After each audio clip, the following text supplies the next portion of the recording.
Bab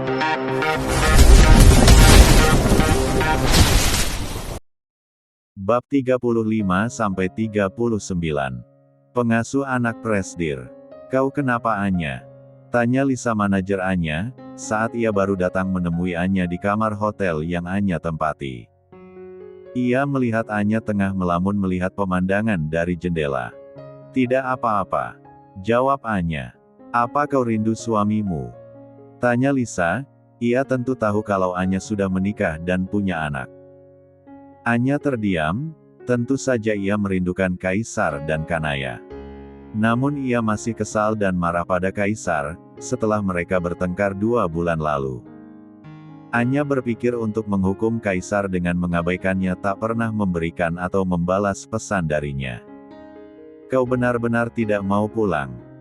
Tanya Lisa, ia sendiri pun bingung mengapa Anya tidak mau menemui anak dan suaminya. Aku ingin fokus dengan konserku, Lisa. Jika semuanya sudah selesai, aku akan pulang. Jawab Anya dengan santainya. Anya, kau bukan lagi wanita single, kau punya suami bahkan punya anak. Aku hanya menasehatimu karena aku peduli denganmu. Kata Lisa lagi. Apa maksudmu? Anya menatap Lisa. Lisa bukan hanya manajernya tapi juga sahabat baiknya sejak mereka sama-sama masih sekolah. Lisa menghela nafasnya, ia memang belum menikah, tapi ia memiliki seorang kakak laki-laki yang sudah menikah. Dari kehidupan rumah tangga kakaknya ia bisa belajar jika seorang pria yang sudah menikah akan memiliki sebuah kebutuhan, terutama biologisnya. Suamimu pria normal Anya, bagaimana jika dia berpaling darimu? Ucap Lisa. Anya tertawa mendengarnya, ucapan Lisa barusan terasa lucu di telinganya. Dan Lisa hanya diam mendengar tawa Anya. Maksudmu Kaisar berpaling dariku? Anya kembali tertawa. Lisa, Kaisar sangat mencintaiku, tidak mungkin dia berpaling dariku. Dia sangat tergila-gila padaku. Kata Anya dengan ketus, tak terima Lisa mengatakan jika Kaisar bisa berpaling darinya. Aku hanya mengatakannya saja. Sebab yang ku tahu seorang suami yang normal juga memiliki kebutuhan biologis yang tercukupi. Jawab Lisa apa adanya, dan Anya semakin kesal mendengarnya. Dia sangat mencintaiku, dia hanya tergila-gila padaku dan tubuhku. Kata Anya dengan percaya diri. Kau terlalu jumawa Anya. Lirih Lisa dan Anya kemudian marah padanya. Sudahlah, Lisa. Kau urus saja acara konserku dengan baik. Tidak perlu mencampuri urusan rumah tanggaku. Memangnya kau tahu apa tentang pernikahan? Kau sendiri saja belum menikah. Kata Anya menatap tajam Lisa. Lisa hanya bisa menghela nafasnya, sebagai seorang sahabat ia hanya ingin yang terbaik untuk Anya. Ia tak ingin Anya menyesal dalam hidupnya. Sebab ia sudah menganggap Anya sebagai saudaranya. Lisa kemudian memilih keluar dari kamar Anya. Saat ia membuka pintu kamar, ia mendapati 2 orang pria yang berdiri di depan kamar Anya. Ia tahu 2 orang tersebut adalah suruhan Tuan Alex seorang CEO Pratama Music. Ada apa kalian kemari? Tanya Lisa ia melihat salah satu orang tersebut, membawa paperback berwarna orange yang tentu saja itu adalah barang mahal, dan mewah serta buket bunga mawar merah. Kami datang atas suruhan Tuan kami. Untuk Nona Lisa. Kata salah satu orang tersebut menyerahkan paperback dan buket bunga pada Lisa. Tuan Alex, menantikan kedatangan Nona Lisa di restoran XX, ucap salah satu orang tersebut. Lisa diam. Beliau sudah mengirimkan pesan melalui email, apa Anda tidak mengeceknya? Tanyanya. Lisa pun membuka ponselnya dan melihat memang terdapat pesan undangan makan malam dari Tuan Alex 2 hari lalu. Tuan Alex sangat menantikan kedatangan Nona Lisa, mohon kerjasamanya. Ucap mereka lagi, sebelum mereka pergi dari hadapan Lisa. Lisa kemudian menutup pintu dan kembali menghampiri Anya di kamarnya. Di mana Anya tengah memainkan ponselnya.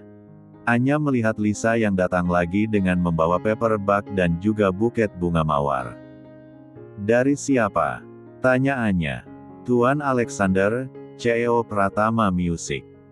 Jawab Lisa yang membuat Anya langsung mengerutkan keningnya. Alexander. Bab 36. Anya sebenarnya malas untuk datang memenuhi undangan dari Alexander. Sebab ia tidak suka dekat dengan pria lain selain suaminya sendiri. Mengingat Alexander adalah orang yang telah memberikannya kontribusi penuh akan konsernya, dengan terpaksa Anya menerima undangan makan malam dengan Alexander. Anya menatap dirinya di pantulan cermin, di mana Anya telah siap dengan gaun biru muda, yang diberikan oleh Alexander lengkap dengan sepatu dan tasnya. Anya memandangi dirinya sendiri di cermin, wajahnya memang cantik, tubuhnya yang indah bahkan mulus seperti susu. Ia teringat akan ucapan Lisa padanya kalau Kaisar bisa saja mencari pengganti wanita lain hanya karena Anya yang sudah abai pada Kaisar. Aku cantik, seksi, pintar. Kaisar selalu tergila-gila dengan tubuhku, tidak mungkin Kaisar berpaling dariku. Kata Anya penuh percaya diri.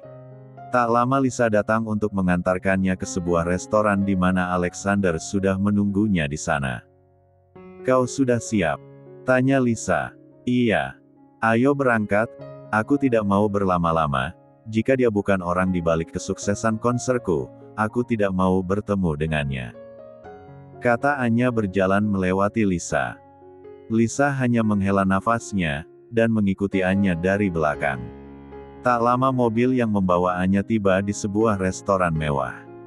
Ia turun dari mobil dan disambut oleh beberapa anak buah Alex. Lisa bahkan dilarang oleh anak buah Alex untuk menemani Anya. Kenapa aku tidak boleh ikut?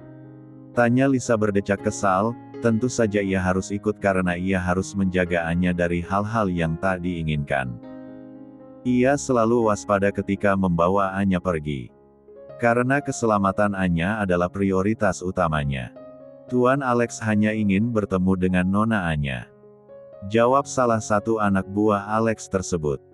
Tidak apa-apa. Kau tunggu saja. Kata Anya pada Lisa agar Lisa tak perlu mengkhawatirkannya. Anya kemudian berjalan menuju lift, di mana ruangan yang telah dipersiapkan untuknya dan Alex berada di lantai paling atas. Anya tidak merasa curiga sama sekali, yang ada dalam pikirannya saat ini ia harus cepat bertemu dengan Alex, setelah itu ia ingin pulang ke hotel tempat ia menginap. Anya kemudian sampai di lantai paling atas di mana terdapat ruang-ruang makan VIP. Salah satu pengawal membuka pintu ruangan dan Anya melangkahkan kakinya masuk ke dalam ruangan tersebut. Selamat malam, Anya Letisa. Kata Alexander menyambut kedatangan Anya dengan senyuman di bibirnya. Selamat malam, Tuan Alex. Jawab Anya.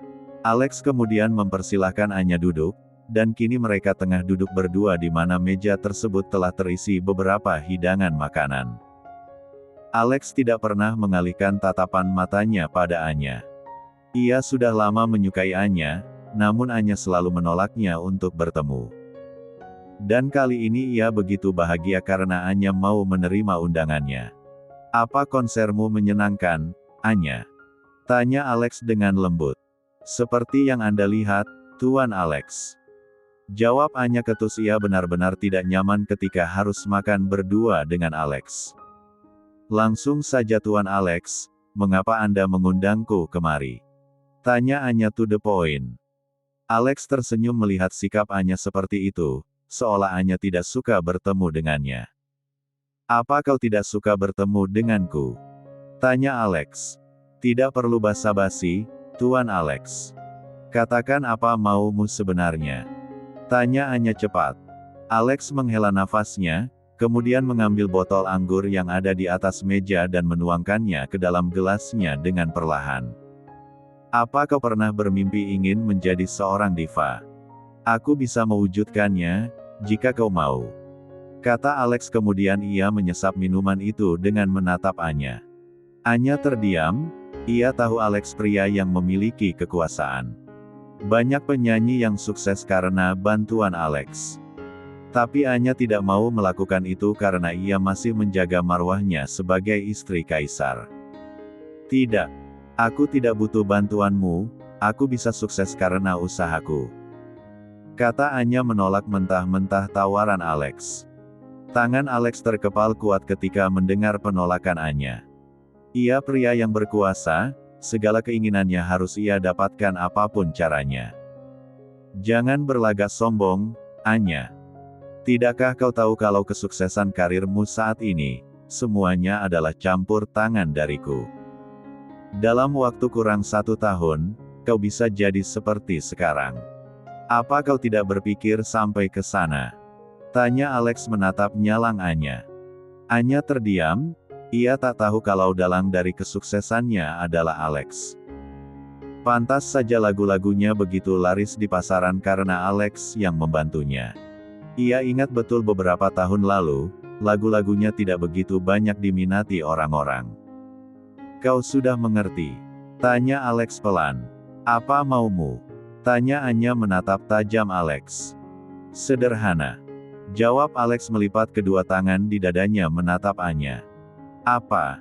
Tantang Anya, ia sudah hilang kesabaran menghadapi Alex. Jadilah wanitaku. Kata Alex dengan santainya. Apa? Bab 37. Iya, jadilah wanitaku. Aku akan membuatmu menjadi seorang diva yang selalu kau impikan dalam hidupmu.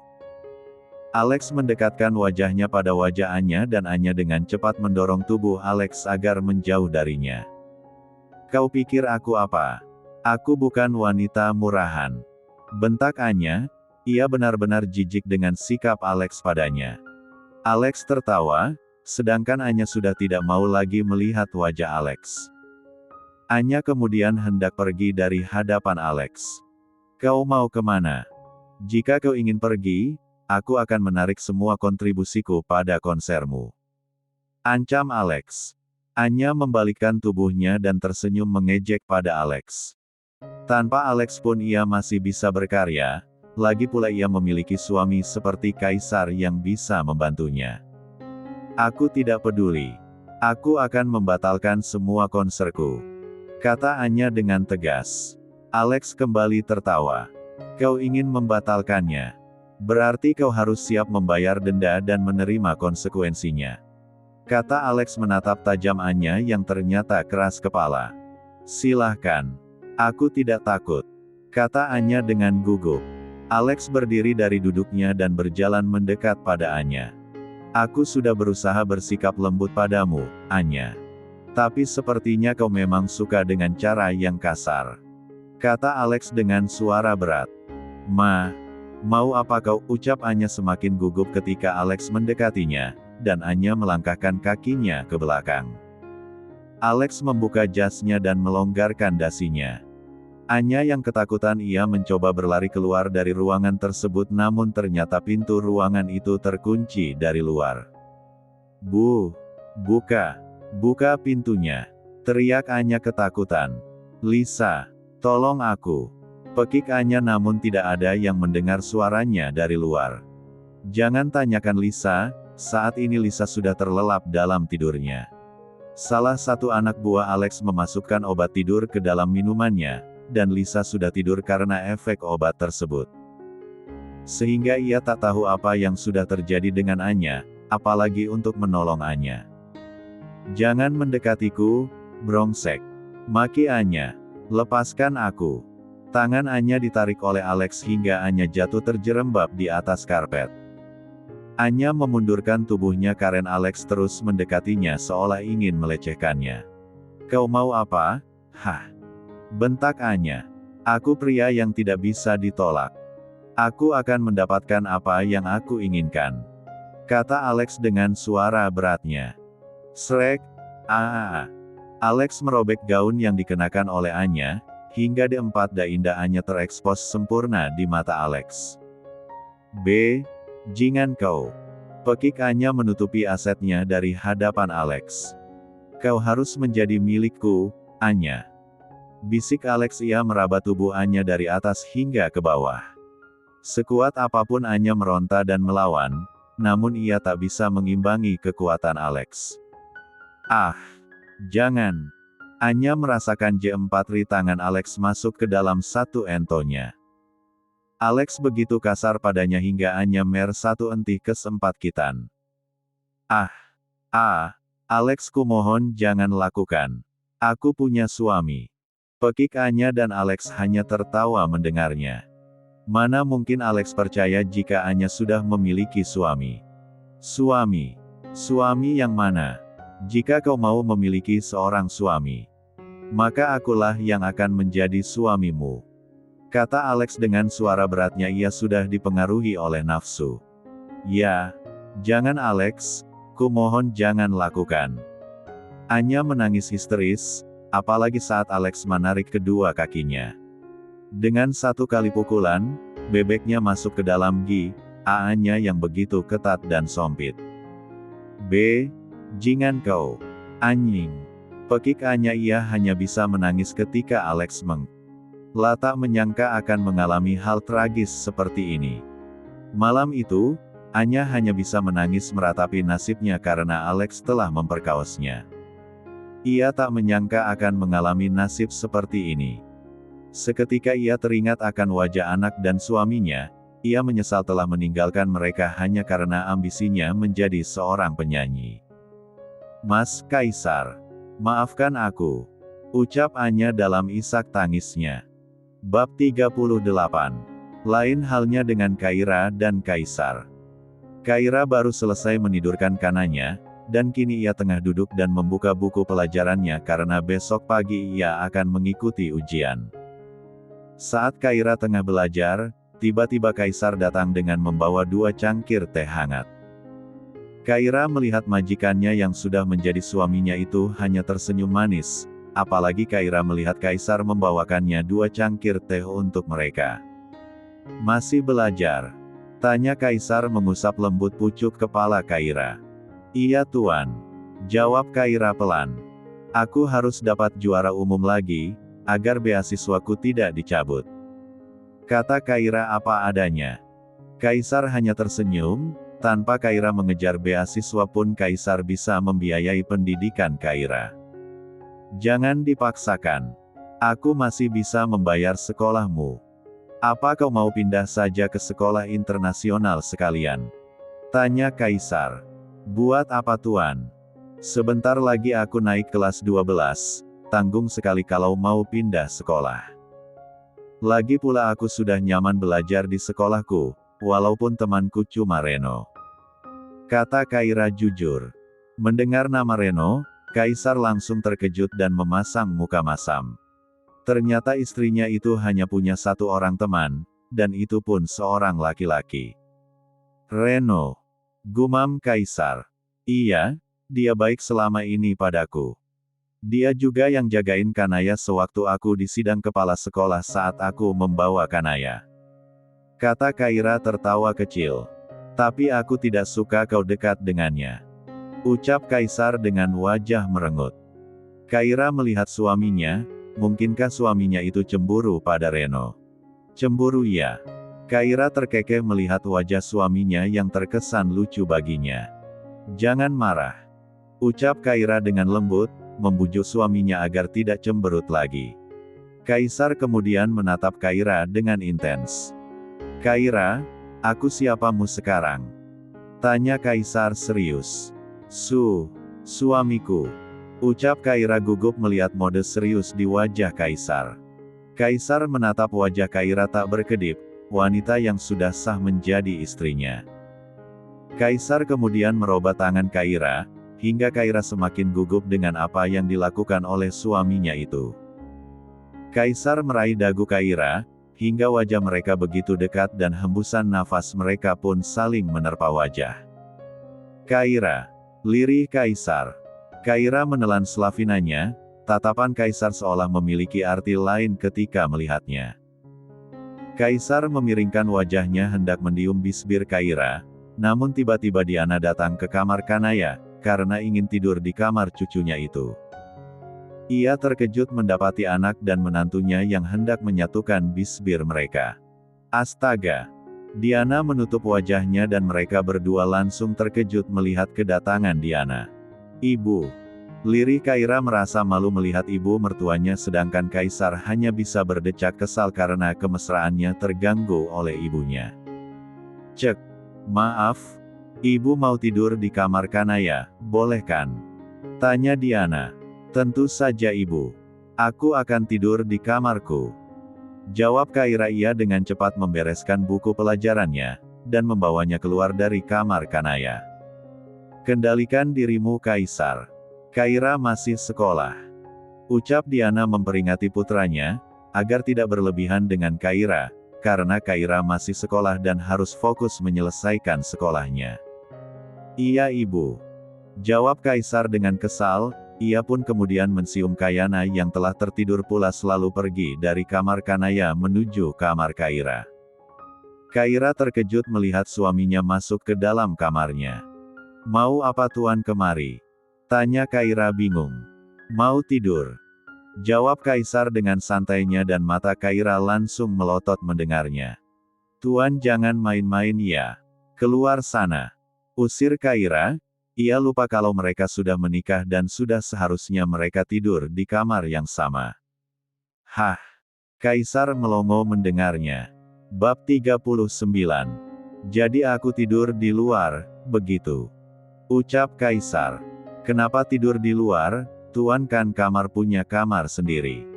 Kata Kaira dengan polosnya. Astaga, beginilah kalau punya istri bocil. Kaisar dalam hati. Kaira, aku siapamu sekarang? Tanya Kaisar menatap Kaira yang berdiri di hadapannya. Suamiku. Ucap Kaira pelan. Apakah suami istri itu tidurnya terpisah? Tanya Kaisar. Glek. Kaira menelan salivanya, ia baru ingat jika mereka sudah menikah. Dan sudah seharusnya mereka tidur di kamar yang sama. Hehe. Maaf tuan aku lupa. Kaira tersenyum menampilkan gigi putihnya. Kaisar hanya bisa mengerucutkan bibirnya melihat tingkah polos Kaira. Tapi aku belum mau tidur. Aku mau belajar dulu. Kata Kaira. Iya tuan putri. Silahkan belajar, aku akan setia menunggumu belajar. Kata Kaisar memandangi wajah Kaira. Kaira tersenyum manis, ia kemudian melanjutkan belajarnya ditemani oleh Kaisar. Beberapa jam kemudian, mata Kaira sudah mengantuk dan mulutnya menguap. Sudah seharusnya ia beristirahat untuk tidur. Kaira menutup buku pelajarannya, dan melihat Kaisar yang masih memainkan ponselnya. Kaisar sampai bermain game sembari menemani Kaira. Melihat Kaira yang berjalan menuju tempat tidur, Kaisar pun menghentikan gerakan tangannya di ponselnya dan menyusul Kaira ke tempat tidur. Aku mengantuk. Kaira langsung menutup matanya karena ia benar-benar mengantuk. Kau mau tidur? Tanya Kaisar. Ia merebahkan diri di samping tubuh Kaira. Kaisar merasa tak nyaman dengan tempat tidur Kaira. Ukuran ranjang itu hanya 160 kali 200 sangat tidak cocok untuk ukuran tubuh Kaisar yang tinggi dan berbadan kekar. Kaira sayang. Ucap Kaisar saat Kaira sudah ingin terlelap dalam tidurnya. Pindah ke kamarku, iya.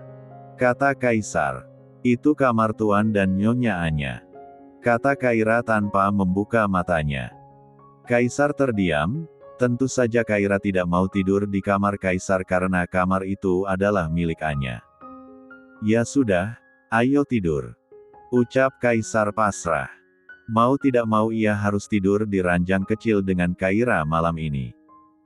Tidak ada acara malam pertama di antara mereka, sebab Kaisar ingin Kaira fokus dengan ujian kenaikan kelasnya. Ia tak ingin mengganggu pikiran istri kecilnya itu. Kaisar kemudian membawa Kaira dalam pelukannya. Kaisar membenamkan wajahnya di dada Kaira. Sangat nyaman, wajar saja Kanaya begitu nyaman di sini. Kata Kaisar yang melihat Kaira sudah benar-benar tertidur. Selamat tidur istri bocil. Ucap Kaisar mencium kening, pipi dan bibir Kaira. Saat pukul 4 pagi, alarm ponsel Kaira berbunyi dan sangat mengganggu tidur Kaisar.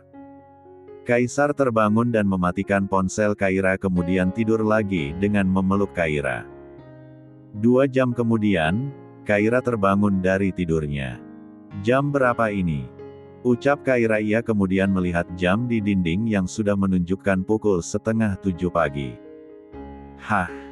Kaira langsung bergegas turun dari tempat tidur. Kaisar yang terkejut dengan Kaira tiba-tiba turun dari tempat tidur pun langsung ikut panik. "Apa? Ada apa?" tanya Kaisar cepat. "Aku kesiangan Tuan." "Astaga, kenapa alarmnya tidak bunyi?" kata Kaira berdecak kesal. Kaisar diam saja, sebab dialah yang mematikan ponsel Kaira. "Mau kemana?" tanya Kaisar. "Aku harus mengurus Kanaya dan berangkat sekolah," kata Kaira dengan cepat. "Tidak perlu, ada ibu yang pasti sudah mengurus Kanaya. Lebih baik kau mandi dan berganti pakaian agar tidak terlambat ke sekolah," kata Kaisar memerintahkan Kaira. Kaira jadi tidak enak hati, karena seharusnya ia menunaikan tugasnya mengurus Kanaya dengan baik, tapi hari ini tugas itu malah diurus oleh ibu mertuanya. "Tapi Tuan, sudah, ayo mandi." Kaisar tak menerima bantahan, ia menarik tangan Kaira menuju kamar mandi. Kaira terkejut ketika ia dibawa ke kamar mandi, dan dengan santainya Kaisar membuka pakaiannya di hadapan Kaira. "Astaga!" pekik Kaira menutup kedua matanya. "Apa sayang?" tanya Kaisar tersenyum melihat tingkah polos Kaira. "Kenapa buka baju?" kata Kaira masih menutup matanya. Kaisar terkekeh. Ia kemudian membawa Kaira di dekatnya, dan menghidupkan air shower hingga tubuh mereka berdua sama-sama basah. Kaira membuka kedua matanya di mana Kaisar tengah menatapnya begitu dalam.